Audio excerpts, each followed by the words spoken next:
जाता कहाँ था? ये बहुत बड़ा प्रश्न है। अभी भी जब हमने कांवड़ यात्रियों की उन समितियों को बुलाया और उनसे चर्चा करी कि आपको क्या क्या समस्याएं आती है, तो उन्होंने बताया कि आखिरी दिन तक भी टेंट लग नहीं पाते थे।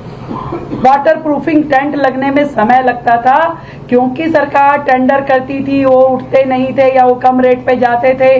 और पूरे उस प्रोसेस में जो कांवड़ समितियां होती थी वो इंतजार करती रहती थी कि कब हमें ठेकेदार अलॉट होगा, कब हमारा काम शुरू होगा, कब खत्म होगा। और इस सारे के सारे प्रकरण में वो लोग इतना हैरेस हो जाते थे कि सरकार की जो कांवड़ में दी हुई सहायता भी उनके लिए शून्य हो जाती थी।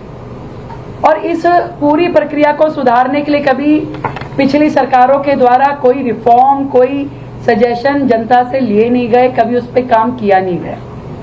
मुझे बहुत खुशी है कि उस सारे भ्रष्टाचार को खत्म करते हुए हम लोगों ने तय किया है कि ये जो सभी समितियां कांवड़ यात्रा के दौरान शिव भक्तों की सेवा में जुटती हैं, उन्हें अब हम डायरेक्ट बेनिफिट ट्रांसफर करेंगे, जो कि पूरा का पूरा संस्था को सीधा पैसा जाएगा, जो हम सहायता राशि दिल्ली सरकार देगी। कोई ठेकेदारी नहीं, कोई किसी को टेंडर नहीं। वो संस्थाएं जो कांवड़ के लिए काम करती हैं, शिव भक्तों की सेवा का काम करती हैं, जो रजिस्टर्ड संस्थाएं होंगी, वो अप्लाई करेंगी डीएम ऑफिस पे। और वहीं से दूसरी चीज जो हमने की है, सिंगल विंडो सिस्टम, यानी कि जो अलग अलग परमिशंस लेने के लिए उनको यहां वहां दौड़ना पड़ता था, अब सीधा सीधा आपको एक ही जगह पे हमारे सभी 11 डीएम ऑफिसेज में सभी प्रकार की नो ऑब्जेक्शन परमिशन आपको वहीं की वहीं मात्र 72 घंटे के अंतराल पे मिलेगी। एक बहुत बड़ी सुविधा सिंगल विंडो की डीएम ऑफिसेज पे उन्हें दी जाएगी। और पहले हमने ये भी देखा कि जो बिलिंग होती थी वो सालों तक पेंडिंग रहती थी, यानी कि आज की डेट में भी पिछले 3-4 साल के कांवड़ कैंप के दौरान हुए खर्चों के बिल सरकार में सबमिट नहीं हुए, उनकी पेमेंट्स आज तक भी पेंडिंग है। अफसर बदल गया, लोग बदल गए, सरकारें बदल गई।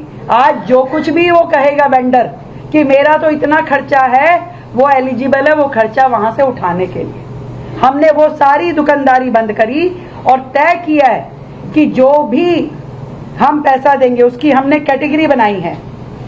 4 कैटेगरी में ये सारा का सारा काम होगा, और जिसमें कम से कम 50,000 रुपए और अधिकतम 10 लाख रुपए की राशि दी जाएगी, जो कि टेंटिंग एरिया के ऊपर और कितने दिन वो संस्था अपना कैंप लगाती है उसके ऊपर वो चलेगा। यानी कि कांवड़ शिविर का साइज कितने दिन चलेगा उसको 4 कैटेगरी में हमने विभाजित किया है। और हम इसको पूरी तरीके से 50% पेमेंट पहले देंगे और 50% पेमेंट कार्यक्रम होने के बाद, जो कि तयशुदा लिमिट में 3 महीने के अंदर अंदर ये पूरा अकाउंट क्लोज करना होगा। पीछे समिति को अपने यूटिलाइजेशन सर्टिफिकेट और बिल जमा कराने होंगे और सरकार को 3 महीने के से पहले पेमेंट करके सारे अकाउंट्स क्लियर करने होंगे, ताकि उससे आगे वो चीजें पेंडिंग जोन में ना जाएं और उसमें किसी भी तरह की कंफ्यूजन या भुलेखा ना हो। तो ये सारी की सारी डायरेक्ट बेनिफिट ट्रांसफर के माध्यम से पूरा लाभ सरकार का एक एक रुपया जो सरकार इस मद में खर्चेगी वो सीधा सीधा समितियों के पास जाएगा। और समिति भी वो जो रजिस्टर्ड है। इसमें यह प्रश्न आ सकता है कि जो समितियां अभी रजिस्टर्ड नहीं है उनका क्या है। सरकार तुरंत रजिस्ट्रेशन की प्रक्रिया को सुलभ करते हुए उनके लिए विंडो खोलेगी और उन्हें पूरा समय दिया जाएगा कि क्योंकि पहली बार डायरेक्ट ट्रांसफर हो रहा है तो हम 30 जुलाई तक उनको पूरा समय देंगे कि वो अपने कागजात रजिस्टर करके अपने कागज सबमिट करा दे। अप्लाई अभी करे और उसकी बिलिंग और सर्टिफिकेशन 30 जुलाई तक वो जमा कराने की स्थिति में रहेंगे। और हमारे जितनी भी ये समितियां, चाहे मंदिर है, जितने भी संस्थाएं ये कैंप लगाती है, उन सब के लिए अलाउड होगा।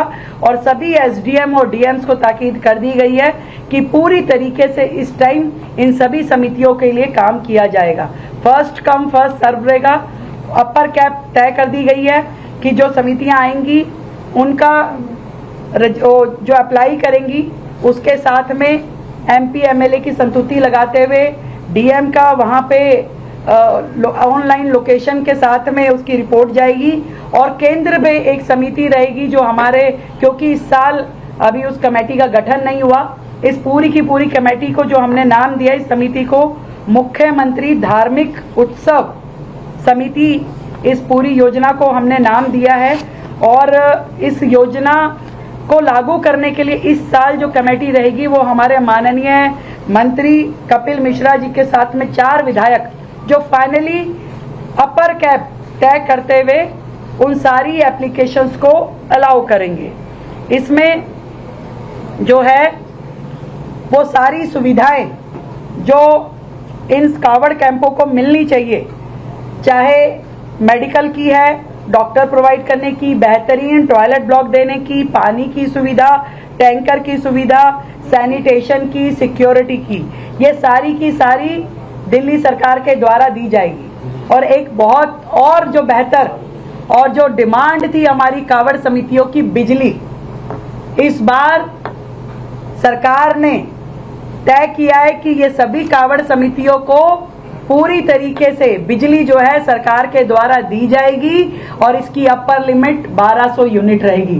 क्योंकि हमने पूरा चेक करा लिया, पिछली बार जितने भी बड़े से बड़े कैंप भी लगे 1000 यूनिट से ज्यादा किसी की उपयोग में नहीं आई, तो हमने 1200 यूनिट तक का पूरा खर्चा जो है सरकार स्वयं वहन करेगी। बिजली पूरी तरीके से सरकार